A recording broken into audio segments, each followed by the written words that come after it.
NCAA banned SMU's men's basketball team from postseason play and suspended Coach Larry Brown for 9 games for failing to have control over his program. The school will also lose 9 scholarships and be placed on 3 years probation. SMU has made the same amount of NCAA tournament appearances won in 3 seasons under Brown as it did over the previous 22 seasons combined. SMU is expected to be a preseason top 25 team this season and contend for the American Athletic regular season title. I am overwhelmingly disappointed for our players and the SMU community that the NCAA has decided to punish them as a result of the unfortunate actions of one staff member who provided inappropriate help to one of our players. The NCAA's new rules dictate as head coach I am responsible for every member of our basketball staff. I accept that responsibility, but do not accept the appropriateness of the punishment. We'll move forward together to make this SMU community proud. A lot of people are calling for Larry Brown's job at this point. Stephen A., should he be banned from college basketball? No, he should not. If Jim Boeheim wasn't banned, Larry Brown shouldn't be banned. Jim Boeheim obviously had his issues involving Fab Melo primarily. He was suspended for 9 games. The school was docked 12 scholarships and had to forfeit 108 games. And Jim Boeheim, although he's planning on retiring in a couple of years, will miss 9 games this year. If Jim Boeheim is still coaching and he hasn't been banned, then that should not be the case for Larry Brown. In the interest of full disclosure, Skip knows this, and for you, Molly, and my viewers out there, our viewers out there, Larry Brown, when he was the coach of the Philadelphia 76ers, is a man that I covered every day. I was the beat writer for the Philadelphia 76ers for all 6 years that he was in Philadelphia. I covered him every day. He and I have remained close. I love the man dearly. It's devastating because what he did, I cannot defend.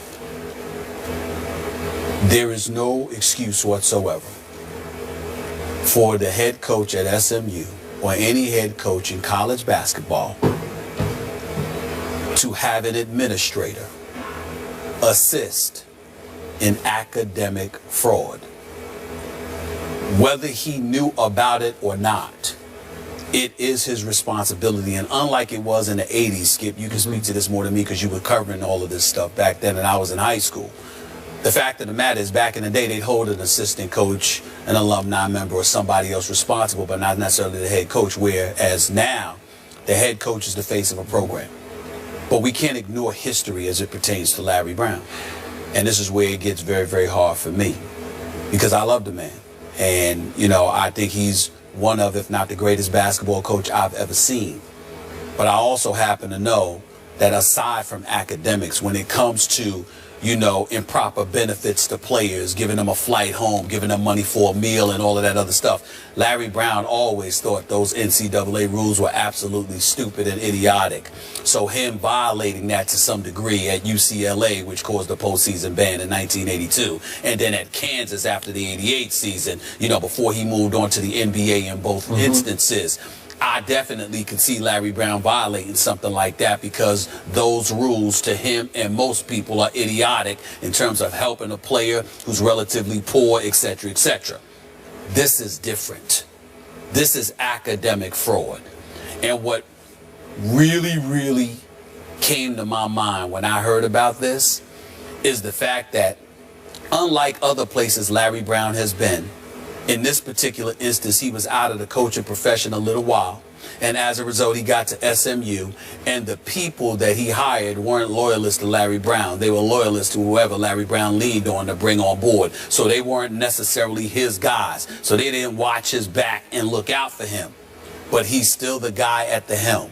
And when you take into account UCLA, and you take into account Kansas, and you take into account SMU, this is an entirely different matter.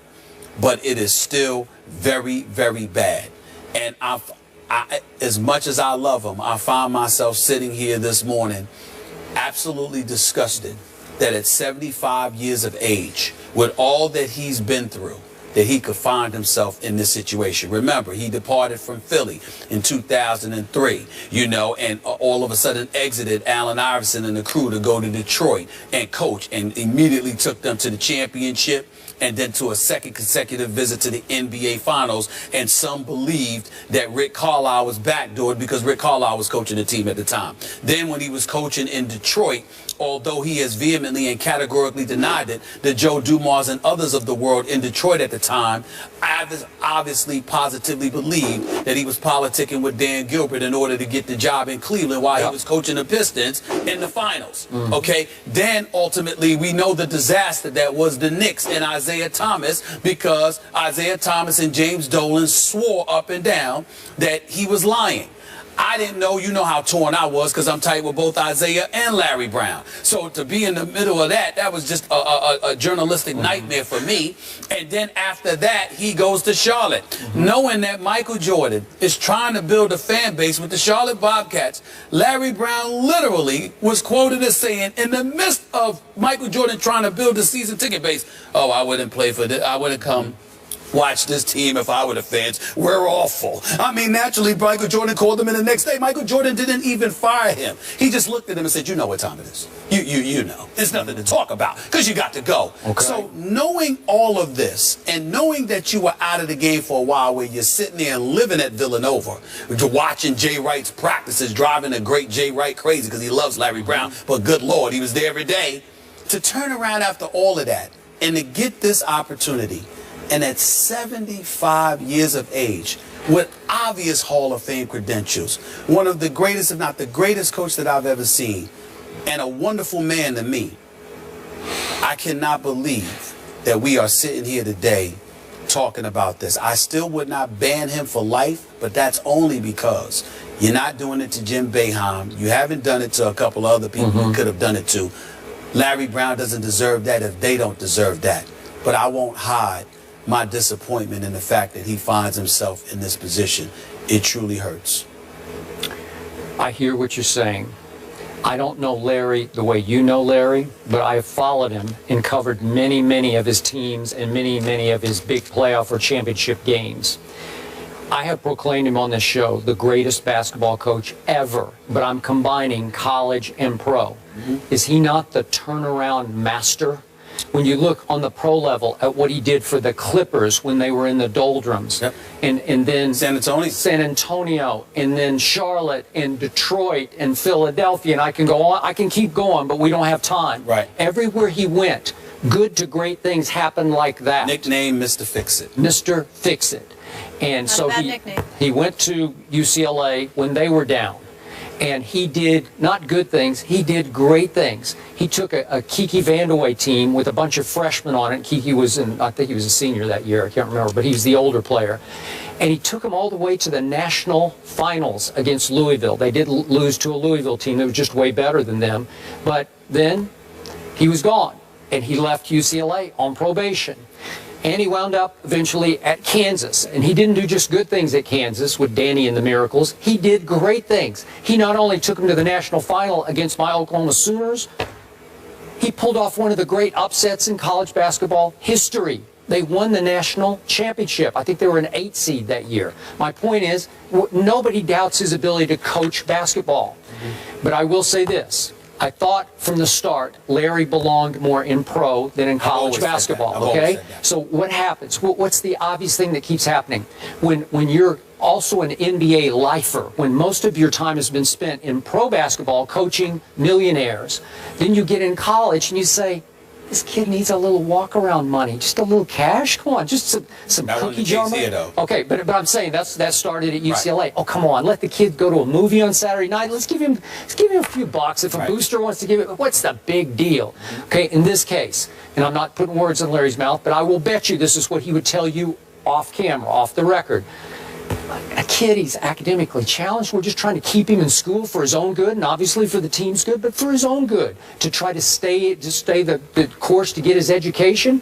What's the problem? So we helped him on a paper. We helped. Okay, that's what he would tell you, and there would be some merit to that, except it's against the rules, right? So you violated the rules, and then you lied, even though he said within 60 seconds he changed his lie to the truth when he was being interrogated. Yeah. But the NCAA says, no, you lied. Okay, now to Molly's original question. Ban him, question mark? Fire him, question mark? In this case, as much as I like Larry, I'll tell you why I'm a no, because I do not like to see these coaches flee the damage that they've done. He could go on somewhere else. I want to see him have to come back 9 games into next year and coach the SMU basketball team through all the suffering that they're going to do next year. The kids are going to suffer. They can't, I guess they could transfer if they wanted to, but they probably won't. So the kids are going to suffer. The fans are going to suffer next year because they can't play in anything postseason. So there's not even any NIT, and this team is going to be pretty good. Yeah. Could it be an NCAA a team that factor? Was a program that from 1988 that's what I'm saying, yeah. 2012 won 46% of their game to make one NCAA tournament. Okay, he's Mr. Fix-It. We know that. And if he'd gotten Moutier, obviously Moutier would now be in pro basketball, but still, if he'd gotten him for that 1 year last year, look out. He might have made a run. He might have made a Final Four run. That's how good he is. But now I want to see him get punished the way the school and the fans and the players are going to get punished.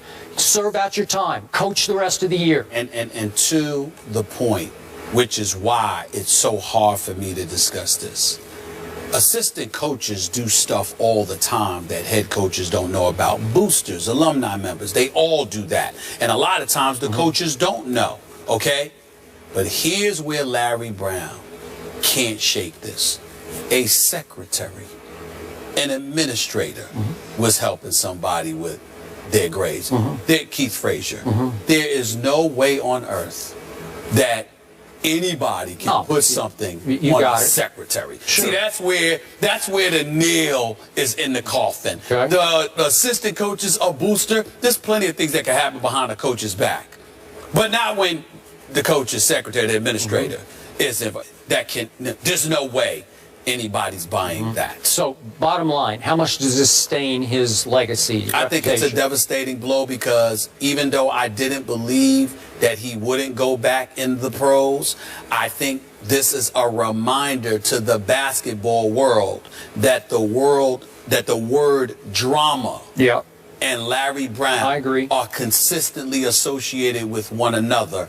And folks in this day and age are highly sensitive to that more than ever before.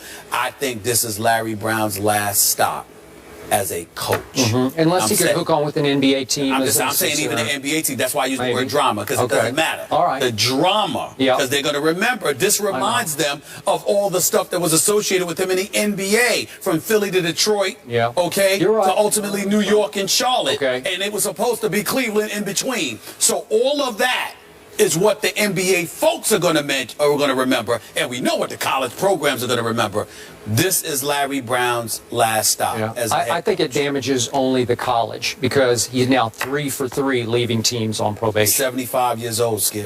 NBA is not going to go that right. You got young executives with the whole analytics movement. But they ain't hiring a 75-year-old coach. They ain't going to do it. Coach Pop might bring him on as an advisor. I said an NBA head coach. Oh, okay. Not as a head coach. I don't mean that's what I meant. Really great insight and perspective there, guys, not to be cheesy.